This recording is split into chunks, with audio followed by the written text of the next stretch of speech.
ikukumpara natin ang Honda Beat version 3 at saka yung Honda Beat version 2. So itong Honda Beat, dalawang version na ito, 2023 model itong dalawa. Pero itong version 3, bagong model, bagong updated design. And sa nakita nyo, napapansin nyo, yung pinaka biggest changes niya is yung headlight. Ayan. Magkaiba yung headlight ng version 2 at saka version 3. Dito sa may gulong, magkaparehas lang naman yung sizes ng gulong.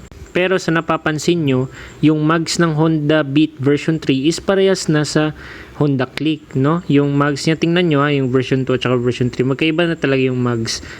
And napapansin nyo dito, yung kanyang side fairing ng Honda Beat version 2 at saka version 3 is magkaiba na. Dahil dun sa nakita nyo sa yellow na Honda Beat, tingnan nyo may dulo. Dito naman sa Honda Beat na version 2, walang dulo. Napapansin nyo, tingnan nyo maigi yung side fairing.